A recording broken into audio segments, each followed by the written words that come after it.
क्या हाल है दोस्तों, C++ प्रोग्रामिंग के वीडियो सीरीज़ में आपका स्वागत है। प्रीवियस वीडियो में हमने देखा है कि C++ क्या है और इसका हिस्ट्री क्या है। आज के इस वीडियो में हम लोग प्रोग्रामिंग लैंग्वेजेस के साथ जो जनरल टर्म्स को यूज़ किया जाता है उनके बारे में जानेंगे और उसके बाद हम लोग C++ को सीखने से क्या एडवांटेजेस मिलता है उसके बारे में जानेंगे और बाद में हम लोग ये देखेंगे कि कहाँ कहाँ पे C++ को यूज़ किया जाता है। ठीक है, तो पहले हम लोग शुरुआत करेंगे जो जनरल टर्म्स है जिन्हें प्रोग्रामिंग लैंग्वेजेस के साथ यूज़ किया जाता है उनसे।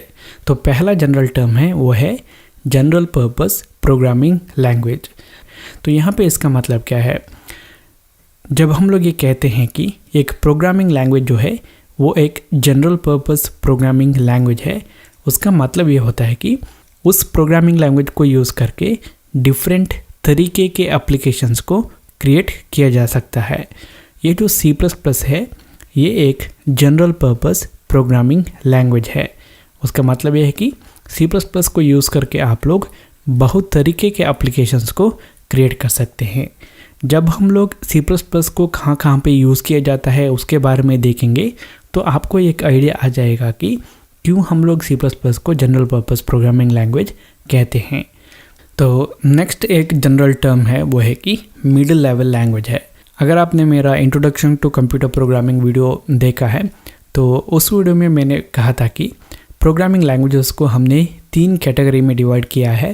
वो है लोअर लेवल प्रोग्रामिंग लैंग्वेजेस और उसके बाद हायर लेवल प्रोग्रामिंग लैंग्वेजेस और उसके बाद मिडिल लेवल प्रोग्रामिंग लैंग्वेजेस। तो ये जो लोअर लेवल प्रोग्रामिंग लैंग्वेजेस है ये कंप्यूटर के साथ डायरेक्टली इंटरेक्ट करते हैं। फॉर एग्जांपल असेंबली लैंग्वेज है और उसके बाद मशीन लैंग्वेज जो है ये जो लोअर लेवल प्रोग्रामिंग लैंग्वेज के जो कैटेगरी है इसमें आता है।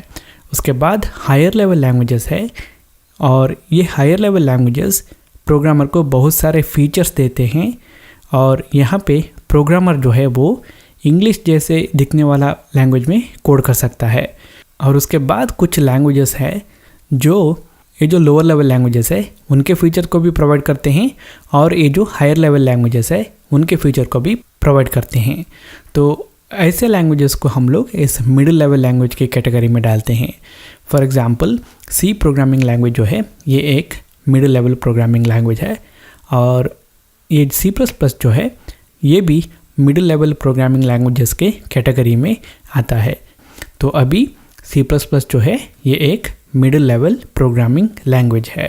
यहाँ पे अगर एक programming language lower level language की कैटेगरी में आता है या फिर हायर लेवल लैंग्वेज की कैटेगरी में आता है या फिर मिडिल लेवल लैंग्वेज की कैटेगरी में आता है तो उसका मतलब ये नहीं होता कि वो प्रोग्रामिंग लैंग्वेज अच्छा है और दूसरा प्रोग्रामिंग लैंग्वेज बुरा है।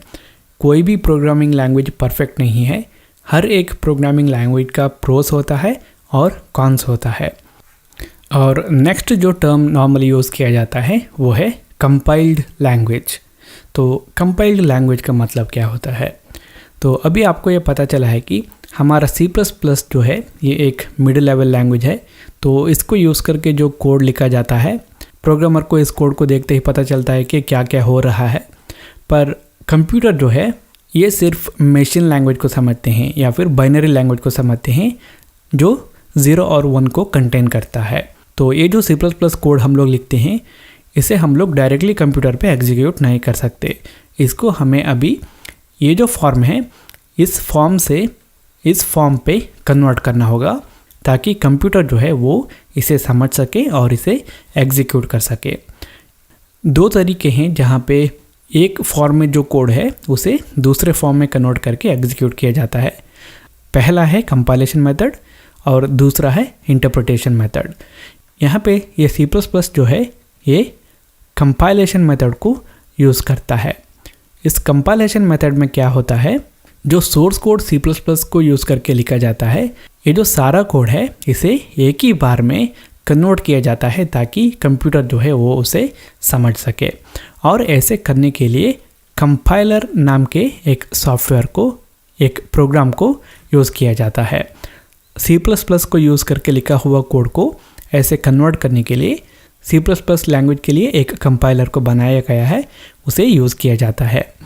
तो यहाँ पे C++ प्रोग्रामिंग लैंग्वेज को यूज़ करके लिखा हुआ कोड को एग्जीक्यूट करने के लिए कंपाइलेशन मेथड को यूज़ किया जाता है और उसके लिए कंपाइलर प्रोग्राम को यूज़ किया जाता है। क्योंकि यहाँ पे इस कंपाइलेशन मेथड को यूज़ किया जाता है C++ के लिए, तो इस लैंग्वेज को कंपाइल्ड लैंग्वेज कहते हैं। तो किसी भी प्रोग्रामिंग लैंग्वेज को एग्जीक्यूट करने के लिए उसका जो सोर्स कोड है वहाँ से मशीन कोड पे कन्वर्ट करना होता है। तो अगर कंपाइलेशन मेथड यूज़ किया जाता है ऐसा करने के लिए, तो उस प्रोग्रामिंग लैंग्वेज को कंपाइल्ड लैंग्वेज कहते हैं। अगर इंटरप्रिटेशन मेथड को यूज़ किया जाता है तो उस प्रोग्रामिंग लैंग्वेज को इंटरप्रिटेड लैंग्वेज कहा जाता है। और कुछ लैंग्वेजेस में कंपाइलेशन और इंटरप्रिटेशन दोनों को भी यूज़ किया जाता है, और उसके बारे में हम लोग कुछ और वीडियोस में देखेंगे। ठीक है, तो यहाँ पे C++ एक कंपाइल्ड लैंग्वेज है। एक और जनरल टर्म जिसे नॉर्मली यूज़ किया जाता है वो है ऑब्जेक्ट ओरिएंटेड प्रोग्रामिंग लैंग्वेज। तो ये जो ऑब्जेक्ट ओरिएंटेड प्रोग्रामिंग है ये एक प्रोग्रामिंग अप्रोच है, और बहुत सारे प्रोग्रामिंग लैंग्वेजेस है जो इस अप्रोच को सपोर्ट करते हैं। तो C++ जो है ये इस ऑब्जेक्ट ओरिएंटेड प्रोग्रामिंग अप्रोच जो है उसे सपोर्ट करता है। तो C++ को यूज़ करके आप लोग ऑब्जेक्ट ओरिएंटेड प्रोग्रामिंग कर सकते हैं। C++ को यूज़ करके नॉर्मली आप लोग डिफरेंट तरीके के प्रोग्रामिंग कर सकते हैं, डिफरेंट अप्रोचेस के प्रोग्रामिंग कर सकते हैं। फॉर एग्जांपल आप लोग प्रोसीजरल प्रोग्रामिंग कर सकते हैं।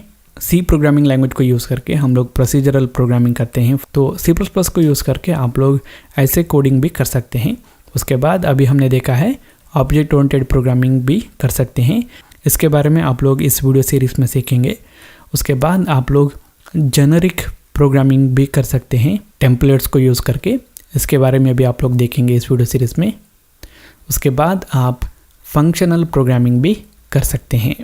तो यहाँ पे आपको ये याद रखना है अभी के लिए कि C++ को यूज़ करके आप लोग ऑब्जेक्ट ओरिएंटेड प्रोग्रामिंग कर सकते हैं, जहाँ पे क्लासेस, ऑब्जेक्ट्स, इन सब को यूज़ किया जाता है।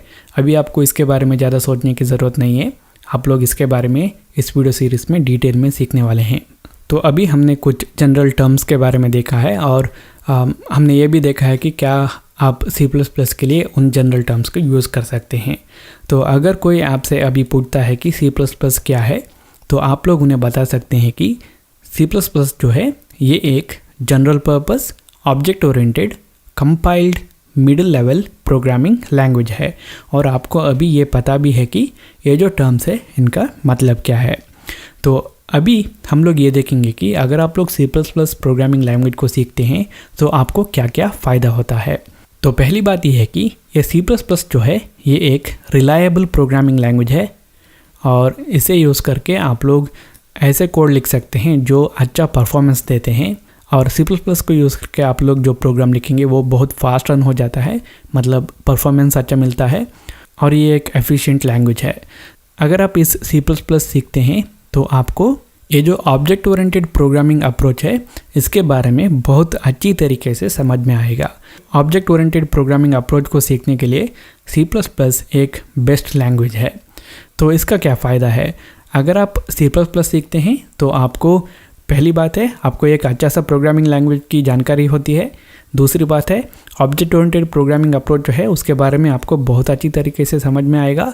तीसरी बात यह है कि अगर आप लोग उसके बाद जावा सीखना चाहते हैं या फिर C# सीखना चाहते हैं या फिर किसी भी और प्रोग्रामिंग लैंग्वेज सीखना चाहते हैं जो ऑब्जेक्ट ओरिएंटेड प्रोग्रामिंग अप्रोच को फॉलो करता है, तो उन सब को सीखने में आपको बहुत आसानी होगी। क्योंकि ये जो जावा, C# जो है ये ऑब्जेक्ट ओरिएंटेड प्रोग्रामिंग अप्रोच को फॉलो करते हैं। तो क्योंकि आपको ऑब्जेक्ट ओरिएंटेड प्रोग्रामिंग अप्रोच पहले से पता है तो आपको जावा, C# और बाकी जो लैंग्वेज जो है जो इस ऑब्जेक्ट ओरिएंटेड प्रोग्रामिंग अप्रोच को फॉलो करते हैं उन्हें सीखने में आसानी होगी। तो अभी हम लोग ये देखेंगे कि C++ को कहाँ कहाँ पे यूज़ किया जाता है। C++ को जो गेम्स होते हैं उन्हें डेवलप करने के लिए यूज़ किया जाता है। गेम्स में क्या होता है कि कई बार अच्छे परफॉर्मेंस की ज़रूरत होता है, और C++ एक अच्छा परफॉर्मेंस देने वाला प्रोग्रामिंग लैंग्वेज है। तो C++ को गेम्स को डेवलप करने के लिए यूज़ किया जाता है। आज के जो बहुत सारे मॉडर्न गेम्स है उसमें जो मेजर पार्ट होते हैं उन्हें डेवलप करने के लिए C++ को यूज़ किया जाता है। इसके बाद एम्बेडेड डिवाइसेस जो होते हैं उन्हें प्रोग्राम करने के लिए C++ को यूज़ किया जाता है। उसके बाद इमेज एडिटिंग सॉफ्टवेयर जो होते हैं, फॉर एग्जांपल फोटोशॉप है या फिर एडोब इलस्ट्रेटर है या फिर इमेज रेडी है, ऐसे सॉफ्टवेयर में भी C++ को यूज़ किया गया है। C++ का यूज़ करके आप लोग ग्राफिकल यूज़र इंटरफेस वाला एप्लीकेशंस को भी डेवलप कर सकते हैं। जिन एप्लीकेशंस के अंदर बटन होता है, मेन्यू होता है, ऐसे एप्लीकेशंस को आप C++ को यूज़ करके डेवलप कर सकते हैं। C++ को वेब ब्राउज़र जो है उन्हें डेवलप करने के लिए भी यूज़ किया जाता है। फॉर एग्जांपल मोज़िला फायरफॉक्स जो है उसके कुछ पार्ट्स को डेवलप करने के लिए C++ को यूज़ किया गया है। इसके अलावा C++ को कंपाइलर्स जो होते हैं उन्हें डेवलप करने के लिए भी यूज़ किया जाता है। आपको अभी ये पता होना चाहिए कि कंपाइलर क्या होते हैं। कुछ और लैंग्वेजेस के लिए कंपाइलर को लिखने की बात आती है तो C++ को यूज़ किया जाता है। इसके अलावा जो ऑपरेटिंग सिस्टम्स है, फॉर एग्जांपल विंडोज़ है, मैक है, इनके अंदर जो मेजर पार्ट है उन्हें लिखने के लिए C++ को यूज़ किया गया है। इसके अलावा मेडिकल और इंजीनियरिंग फील्ड में जो सिमुलेशन सॉफ्टवेयर होते हैं उनको डेवलप करने के लिए भी C++ को यूज़ किया जाता है। और इसके अलावा गूगल जैसे जो सर्च इंजिन्स है इनके बैक एंड में C++ को यूज़ किया जाता है। यहाँ पे देखने वाली बात ये है कि जहाँ पे रिसोर्सेज को यूज़ करके एक अच्छा परफॉर्मेंस निकालना है वहाँ पे C++ को यूज़ किया जाता है। इसके अलावा C++ को एक और फील्ड में यूज़ किया जाता है, वो है कि कुछ और प्रोग्रामिंग लैंग्वेजेस को क्रिएट करने के लिए।